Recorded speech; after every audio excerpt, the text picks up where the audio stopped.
Barnes, Leslie, and Jimmy today. The Morning X is back together. Jimmy's been here all morning. Let's get some sleaze presented by McDonald's. Best part about working at McDonald's is the people. Hey, have either of you watched that new Netflix series, Cold Case, Who Killed JonBenét Ramsey? I did. I watched all 3. You watched it? Yep.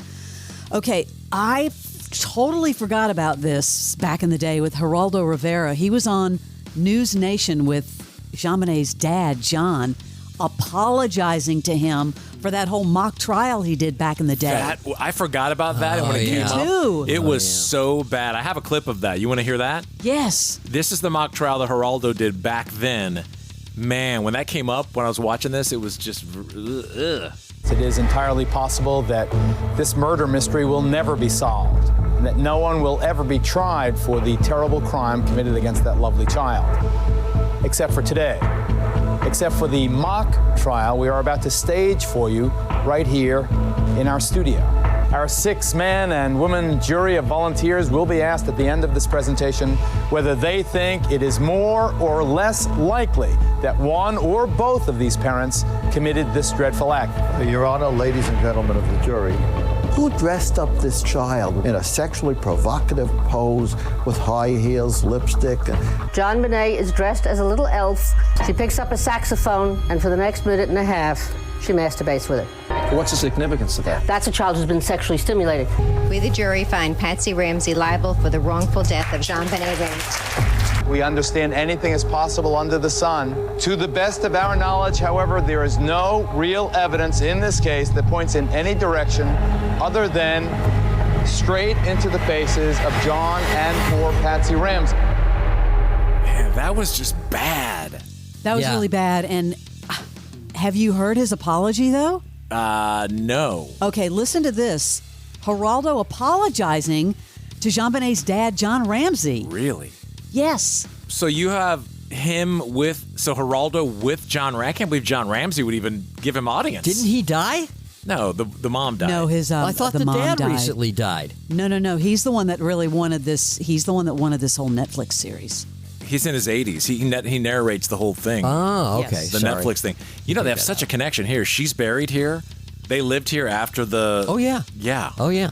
So, yeah, roll it, Fram. Let me just say to John Ramsey that I deeply apologize to you for what you and your family have suffered. What happened to JonBenét, 6 years old, who would now be 34 years old, which is an incredible fact, how long this case has been front row center in the American consciousness. So when I say I am sorry, I don't apologize for my reporting, but I don't know what happened. I just want you to know that I lament contributing to the hurt that you have endured. Let me first say, Geraldo, I accept your apology and thank you. I can't even believe that's big of him to do that. I just don't believe they had anything to do with it.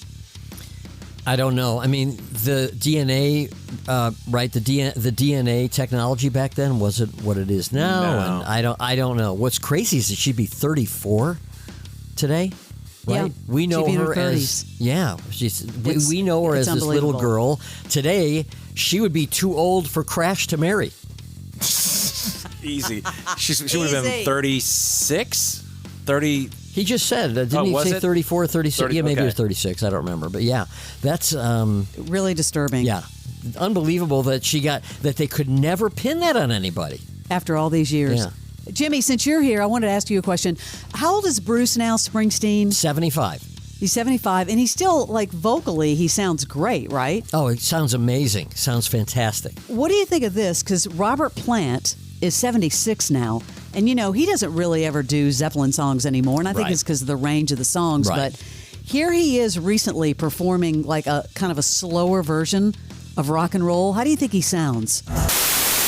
That's what he should do, is come back and do different chill versions of the songs. Yeah. That's what I think, but he doesn't want to.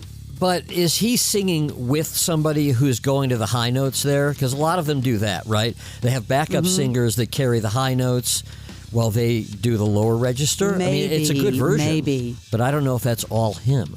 Rock and roll royalty. But I agree, Barnes. But he does not want to go back to those days. Ever. Okay, anybody have their Spotify Wrapped for 2024? I don't use Spotify. I'm an Apple Music person. Well, of course, number one most streamed artist. You can guess, right? Taylor Swift. Oh, yeah.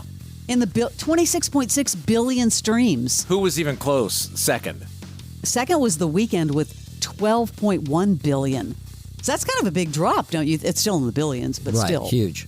You know, and then the biggest song of the year was Sing It For Me, Barnes, Sabrina Carpenter, Espresso. Oh, I forgot. Don't know that song. Yeah. You know the biggest podcasts? You can Ours. guess. Joe Rogan. Joe Rogan, followed Right. by Alex Cooper. Who's Alex Call Cooper? her daddy. Yeah, call her daddy. Oh, okay. Call her daddy. She's killing it. Billboard naming the greatest pop star of the 21st century. I saw this. We're only a quarter through. Yeah, exactly. How do we know the biggest star hasn't been born yet? Beyonce was number one. A lot of people are like, wait a minute. It's a little soon. What about Tay-Tay? Tay-Tay, number two. Followed by Rihanna, Adele, Ariana Grande, Justin Bieber, Kanye West, Britney Spears. Yeah, it's a little early. Katy Perry came in at number 25. Ouch. I know. That's your Celebrity Sleaze.